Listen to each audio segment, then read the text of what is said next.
Well, where's that? Okay, slide 14. Do you have that? No, I have it here. I'm sure. Between the two of them, of course, as you know, the land bank is the bigger bank, right? It has how many branches? Land bank has 752 branches at the moment, and the Development Bank of the Philippines has 147 branches. Now we mapped them, and maybe as a result of the merger, only 22 branches of DBP will be retained, and that the plan is that Land Bank will have a branch in all LGUs in the Philippines. Okay, it could be a combination of light branches or big branches, ATMs, etc. Okay. Now, ang advantage nito talaga is that we will be able to save a lot of money for the national government. We estimate that the savings will be in the neighborhood of, at least for the first year, around, let me be more precise, 5 billion.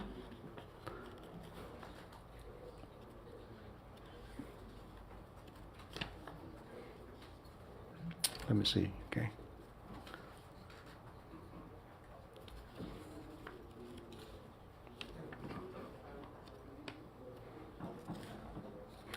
The projected operating cost savings due to the merger could reach at least 5.3 billion per year. So for the next 4 years, at least 20 billion, okay? And this is even understated because this does not include revenues that can be derived from the sale of redundant assets of DBP's various properties, such as its head office in Makati, a property in BGC, various branch properties, equipment, and licenses, and income that can be derived from the proceeds of such sale. Okay. So any question on the first topic? None? No question? Let me go to the second topic, which is, again, this is another game-changing reform. I said this is more complicated than the first topic because I told the President, your predecessors have decided to kick the can down the road. They don't want to address this. I usually call this the elephant in the room. Nobody would like to touch it, and they simply ignore it. And this is the military and uniform personnel pension reform. Okay. So we met with DILG Secretary Benhar Abalos and DND Secretary Galvez. And let me describe to you the present pension system. No? The pension system covered by this are those from the Armed Forces of the Philippines, the Bureau of Jail Management and Penology, the Bureau of Fire Protection, the PNP, the Philippine Public Safety College, the Philippine Coast Guard, and the Bureau of Corrections. Now, the current pension system is like this. Now, it's fully funded by the national government. In other words, it's appropriated annually in the budget, but there's no contribution from the retirees. Okay, you have a kind of, that's a unique kind of pension system. Right now, I think it's in the neighborhood of around 120 to 130 billion pesos in the 2023 budget. The MUP pension is automatically indexed to the salary of the personnel of the same rank. In other words, if you are a retiree, if you're a general getting X amount of money, if the salary of the incumbent is doubled, you get your pension doubled also. Okay. Third, when MUPs or military uniform personnel retire, they're given one rank higher, okay? Granted one rank higher. And so pension can be received after 20 years of service with no minimum pensionable age. So some of them, they get recruited at the age of 20, so they can already retire at the age of 40, okay? And you know how long their lives are, right? The military people, they live longer than us, okay? Some at the age of 90, okay? So they retire at 40, they get their pension up to age 90. Isn't that ridiculous? Okay. So we want to reform them, and right now the situation is so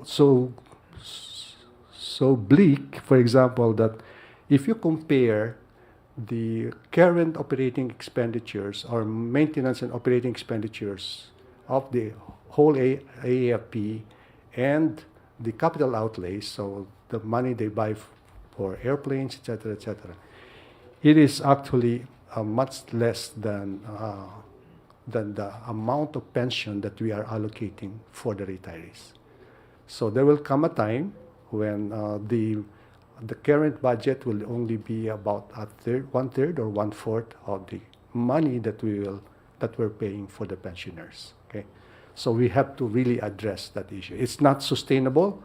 I said if this goes on, there will be a fiscal collapse. So what are the major recommendations? Again, let me compare. You have three groups of people: the military uniform personnel, you have the private sector, the SSS, those who retired under SSS, and those who retired under GSIS, government workers. The average monthly pension, this is monthly, of a military personnel is 40,000 pesos. Compare that to what an SSS retiree gets. It's 4,528. Okay? And what a GSIS personnel get, 13,600. So that the pension that is received by a military pensioner is 9 times higher than the average pension of a pensioner under the Social Security system, and 3 times higher than the average pension under the government service insurance system. So we have 4 proposals. Number 1 is for the reform to apply to all active personnel and new entrants. So once the new system is adopted, all those who are in active service and the new recruits will have to pay their way, right? No longer free, okay? Number 2, removal of automatic indexation of pension to the salary of active personnel of similar ranks. So let me repeat that. Removal of automatic indexation of pension to the salary of active personnel of similar rank. And third, the military uniform personnel will receive their pension starting at 56 years old. Okay? Or now it's now adjusted to 57, okay, 57 years old. And number 4, mandatory contributions will be required for active personnel and new entrants, similar to the GSIS pensioners. Okay? So, any questions? Okay. Job Manahan, ABS-CBN. Hello po, sir. Good morning po. Sir, dun sa 4 na option na binigay nyo, saan po daw mas leaning si Secretary Galvez?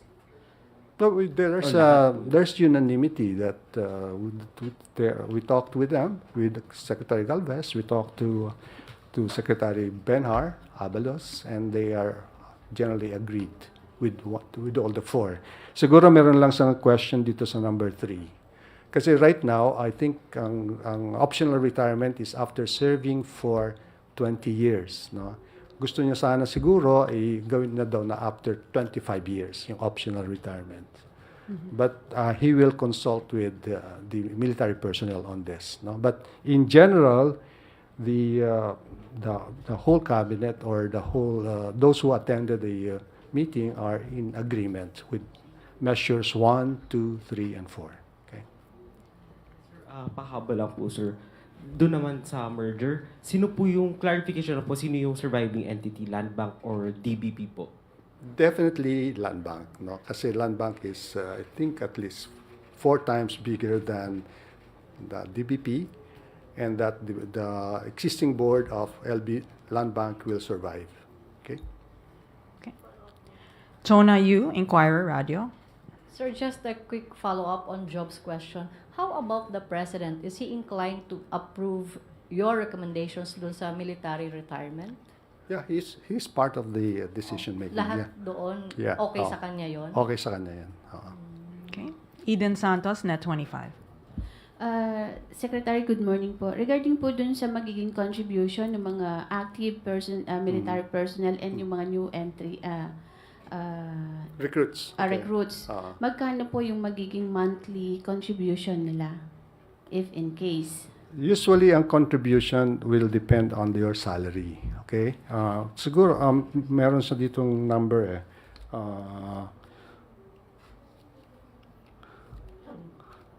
Magiging gradual yung ano, hindi naman immediate na katulad ng government workers. So, for the first 3 years,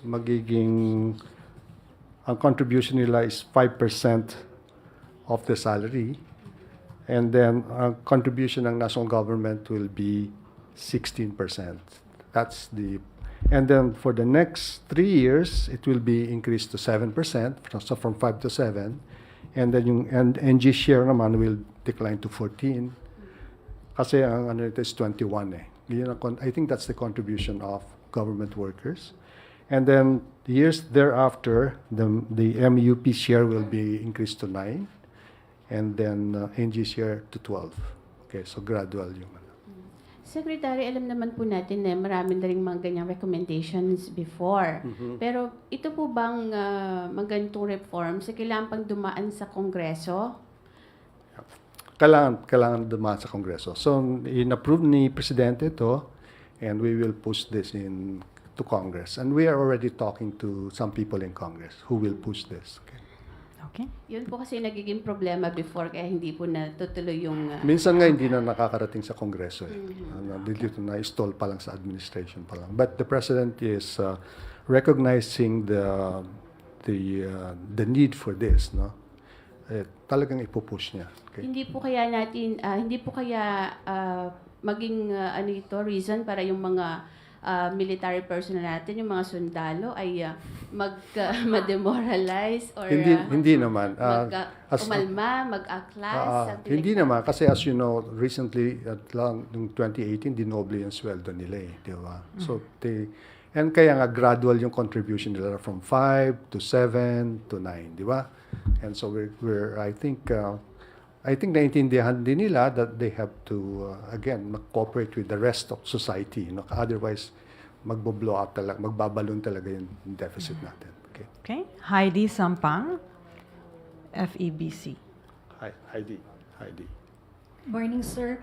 Doon lang po sa merger ng Land Bank at DBP, Sure. meron po bang mawawalan ng trabaho? At may estimate po ba tayo kung ilan ito at kung meron pong package na i-offer po sa kanila? Thank you, sir. Definitely, may mawawalan. Okay? Kasi there's redundancy, no? And then marireduce yung number of branches. But there's usually a package naman na bibigyan. Voluntary. And then they can choose to retire. Since they are government official, they can retire under GSIS, or we will offer an attractive package for those who will be separated. Okay? May estimate tayo, sir? Wala kung pa ilan tayong po? estimate at the moment. Okay. Sir, mga kailan po kaya yung parang full effectivity ng merger? It's too early to say, but I would think before the end of the year. Okay? Thank you, sir. Maris Umali Tima, GMA 7. Sir, just a follow-up on the merger.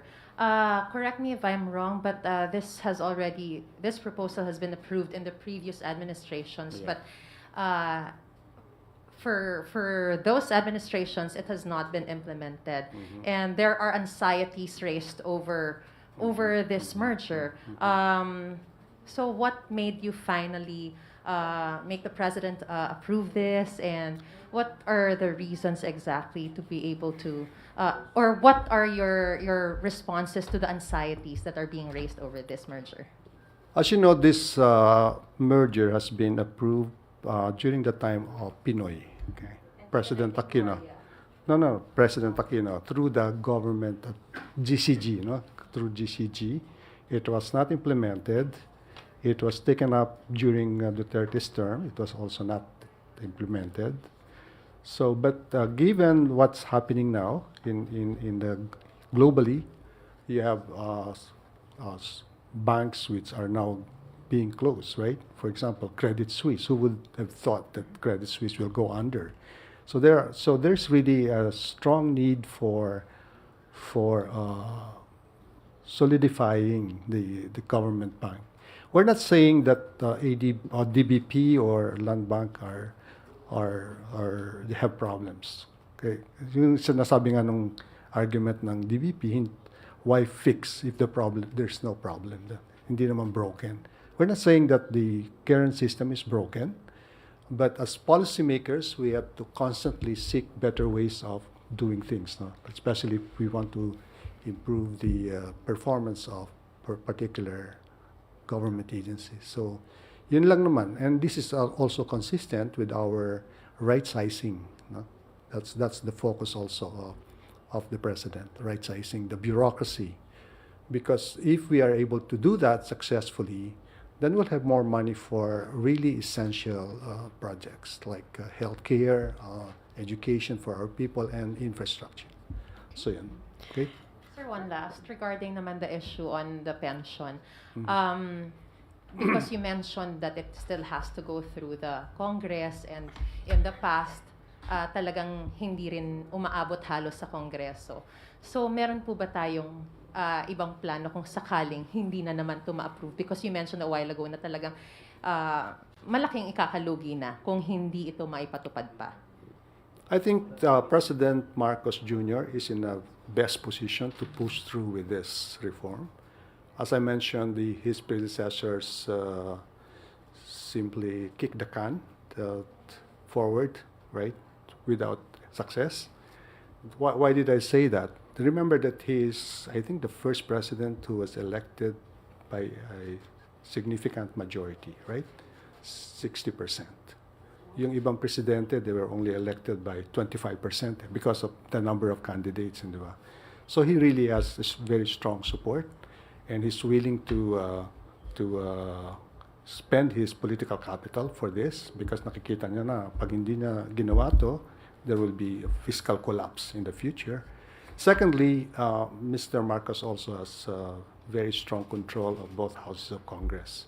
So it's going to be less problematic for him to push forward such a major reform.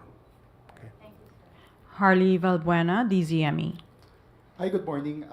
Sir, the Congress already ratified the bill amending the fixed term of military officers. Mhm. So if this bill becomes a law, do you believe, sir, that this will become a hindrance or a factor for the implementation of the military pension reform if this pushes through po, sir? Absolutely not. That's separate. That's a separate issue. Okay. Thank you. Okay, Alvin Baltazar, PBS. Secretary, magandang umaga po. Okay. Secretary, doon sa mga mawawalan ng trabaho, doon sa merging, paano ba yung magiging proseso doon sa notification para doon sa mga hindi papalarin? At will you go over the records kung sino yung mga malapit na mag-retire para at least medyo magaang sa loob nila yung ano? This, as in any merger, etc., there are some who will be affected, right? Or, for example, in any reorganization, there are people who will be affected, and that's why we provide a very liberal separation package. Okay, so they can use that, they can invest it, right, in new business if they want to, or they can live on it but we are doing this for the greater good, no? Because kasi ayaw mo naman na to employ people who are not doing anything, right? And there are benefits for example, if there's branches that you need to collapse, why not collapse them, right? So there are efficiency gains to be made, and this will benefit the whole country. Secretary, follow-up lang po. Sabi niyo po, i-implement yun before the end of the year. So, kailan po tayo magsisimulang magbigay ng notification? I'd say that the merger will take effect before the end of the year, so meron naman transition period yan. No? So, I don't know when, no? Kung kailan sila magbibigay ng notification. Siguro, siguro mga X number of days after the merger is formalized, no? Then you will be notified. Okay. Okay. I believe that's the last question. Or do you still have time for more? Sure. Okay, one more. Chona Yu, Inquirer Radio. Sir, in 2016, the President opposed the merger of DBP and Land Bank, 2016? saying na Who's that? Who's the president at that time? President Marcos, he said na oppose siya dito kasi it will deprive farmers sa access sa agricultural bank. Why the sudden change of I don't, personally, I don't. Is that on sa Senate po, nasa 2016? 16? When he's running for vice president. Nag-change talaga yung ano niya kasi given, sabi ko nga, yung international developments, di ba? Big banks are folding, etc. Plus, no, he hasn't changed his mind since he was elected president. I know that he was for this proposal. Okay. Okay. Thank Isa you. na lang, sir. Sa water crisis, sir, ano po ba ang magkano ang budget allotted for El Nino preparations ng government? Kasi Siguro sinabi si ni Secretary Presidente. Pagtangano naman kausapin Okay. natin. No? Thank you so much, Secretary Diokno, for briefing us on the proposed merger of Land Bank of the Philippines and Development Bank of the Philippines, as well as the proposed military and uniformed personnel pension reform program. Thank you very much. Have a good afternoon, everyone. Thank you.